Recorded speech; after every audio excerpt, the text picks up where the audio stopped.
Alright, today I'm gonna be installing a catch can on my 22 ProXP. I went with the Evo catch can. Seems to be the middle between TPR at, what was it, almost $1,200, and then a cheap RPM for $2 something. So pick the middle. Comes with the catch can, extra hosing, we got the top filter right there, and then a new cover that mounts up to the block. And then of course all the hardware with it. And just like the last Evo product that I bought, which was the exhaust, no instructions, which isn't a big deal, but you'd think that they would put that in there. So good thing I'm making a video about it for you guys. So let's go ahead and start tearing out the old stuff.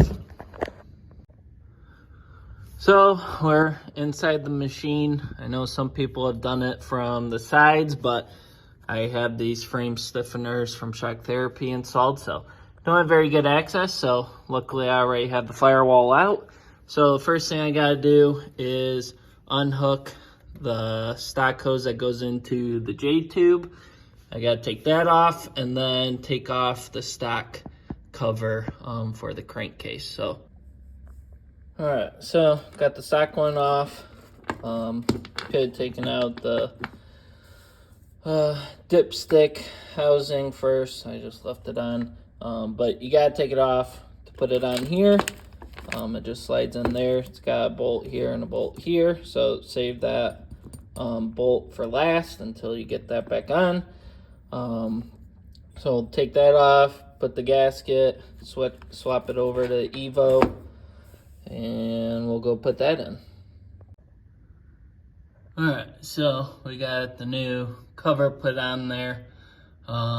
Be careful not to strip your bolts. That top left corner one, I didn't think it was tight and it just started spinning. So over the winter, I'll take that out and re-tap it. But once you get that cover on, you'll want to put the dipstick housing on.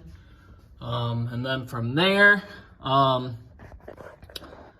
made the mistake of not hooking up the new tube fitting to the new valve before putting the valve on. So I just took the old hosing and I clamped it on there using a hose clamp. Works good, super tight. But definitely when I take this back apart in the winter, I will have to fix and address that. Then you re-zip tie it to the original spot, and then we'll go around. And then it comes up through under all the coolant hosing and your blow-off valve return. And then I have it hooked up to the short tube that your kit came with. Put those two together, zip tied it to the belt guard just to keep it away from the fuel lines and rubbing up against anything. I have it pressed up against the metal clamps. But this is short term.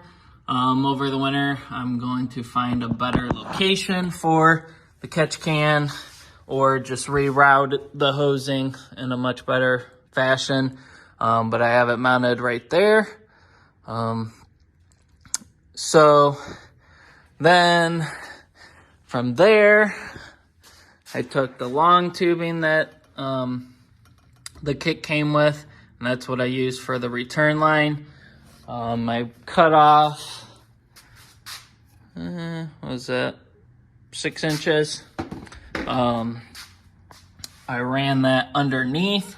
Next thing I'm doing is to keep it from rubbing up against the fuel line mount is just put in some spare hose over the hose, and then I'm going to zip tie that just to keep that from rubbing through.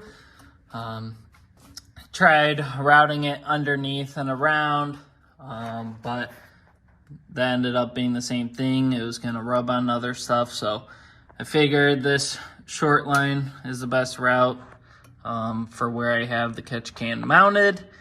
You go on Evo's website, they don't even show you where this is mounted, so This is the best spot for me. I can't do it up front here, where I know Trio Performance mounts.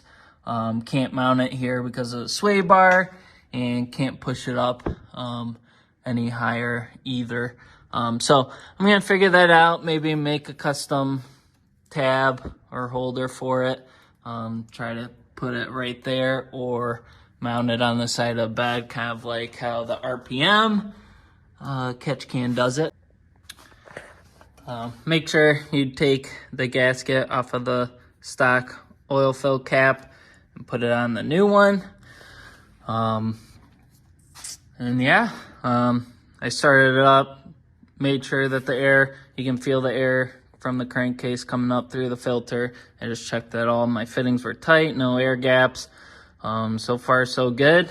And then we'll do another video when it's winter time and I redo the whole plumbing. But that's how I did it. Again, Evo doesn't have any instructions.